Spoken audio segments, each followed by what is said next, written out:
Good afternoon, Tony Dottino here, doing my Live with Tony on Friday afternoon.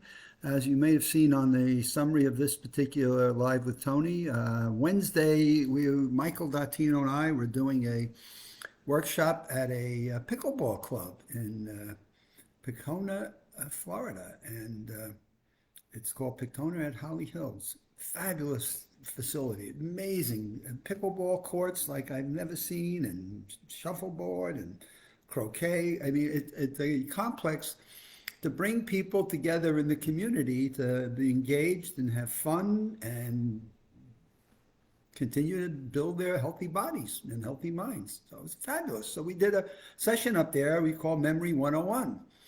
And the first thing we wanted to do with people is what we call blowing up the myths of memory. So what's a myth of memory? One of the myths that we have is the older you get, the harder it is for you to continue to learn or build new memory skills. And we're finding through the USA Memory Championship that's not the case. We can actually teach people how to continue to exercise their brain. Point number two, you can improve your memory. Your brain is like a muscle, and you can take that muscle and, like the brain, and you can do mnemonics, you can do Sudokus and dancing and learning new things. There are numbers of things that you can do to continue to exercise, which up in here, what's interesting there is it's a facility to use most of the body. So we talk about exercise in four components. One is the aerobic. So I'm playing pickleball and I'm running all over it. And boy, people were sweating on the pickleball courts last night. I can do aerobic. They had weight rooms, so I can go lift weights. And I was at an apartment complex last night that their fitness center was like any good gym that you'd ever want to see.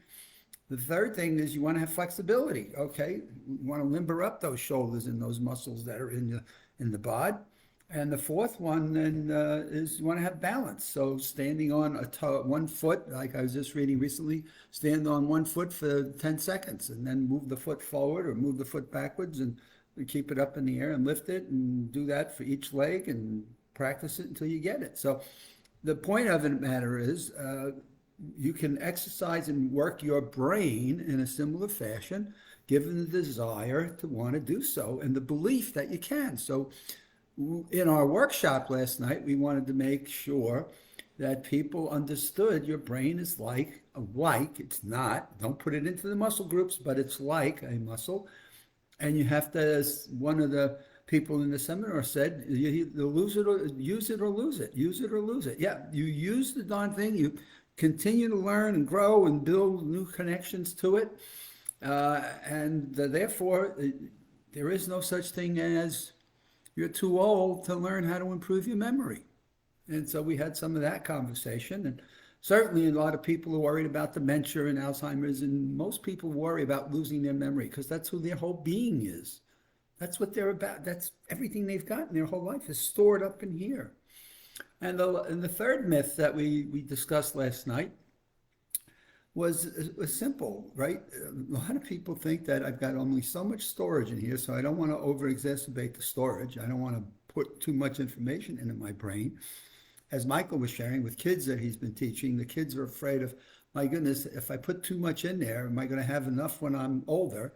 And the answer is we've got billions and billions of brain cells that communicate with billions of cells that have thousands of connector points, which creates the neural pathways and the neural networks that we've got for our thinking, creativity, communication. And the fast forward, if you did the math of a billion and a billion and thousands, you quickly get to the fact that our capacity to retain and code and create information is just limitless. And I read all the time, we have people looking at how to reverse aging. So I was just reading over the last few days. We're going to figure out how to reverse aging. So we're not even going to get older. I'm like, I don't know that I'll be around for that research, but boy, my grandkids may well be here for it. So we took the three myths and we said, let's start with a new plateau. And so we put them through some exercises. We started with the Locai Method, which we've all heard about. We call it the Roman room or the Locai.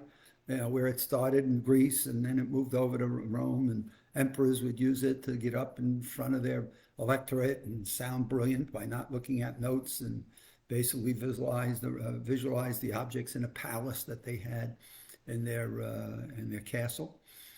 And then we went from there. So we gave some practice and techniques, and they did super well with that. We gave them a fixed Roman room or a fixed room on slides, right? And then they created their own based on their own living quarters and things. So that was some fun, great exercise. They got to see that they could remember and do things that linking, connecting, associating, right? The linking, connecting, associating, the neural pathways, connecting and linking together. They're like a team.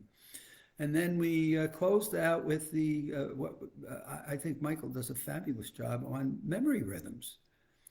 And memory rhythms we talk about all the time. He teaches this to kids in his school programs. It's amazing how little and very few people understand a memory rhythm. And a memory rhythm is, how often do we hear something? What's the beginning of a talk? What's the ending of a class or a talk? How long should we study for before our memory rhythms fade and they start to reduce themselves? And so going through the beginning, the end, the frequency, anything unique. So he basically taught them some of the things that help us to retain information. And then what's the periodic time that you should be in a study period? 45 minutes would probably be the ideal. Certainly hour and a halves are too long. Cram sessions are the worst because within 2 days you forgot what you crammed for. And so in any case, we then went through, so now that you've got this encoded, there's your short term, how do you convert it to long term? So what's the rhythm cycle of the brain where you extend and take something you've learned today, and when do you review it? And how often do you review it? And how do you review it? And so he's got a whole piece of work he does with people, talking to them. So what are the memory rhythms of a review cycle that takes you from short-term memory and brings you into long-term memory? And that is just amazing as you get to watch and listen and the interaction of the people. I mean, in this particular group, they're probably, we'll put them into the senior 50 and above category, but they're so energized. They're so inspired. The fact that, my goodness, there is something I can do. There are things I can learn. This was fun. They enjoyed some of the exercises in the dialogue. So we had a chance to laugh. We do laugh. It's okay. We permit people to laugh. And so we enjoyed that. I got a lot of energy from the people in the audience because they were just absorbing this. They were like sponges, just absorbing what they could. We gave them some homework to do, which we'll bring back into session 2.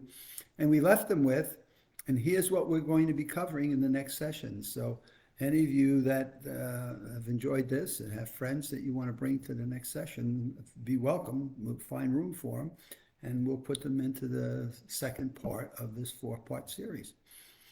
So the session's over, and people coming up to me afterwards and saying, I'm going to be honest with you, when I heard this was a Memory 101 course, I had no idea what this was coming to, but I figured I need to go see what this is all about.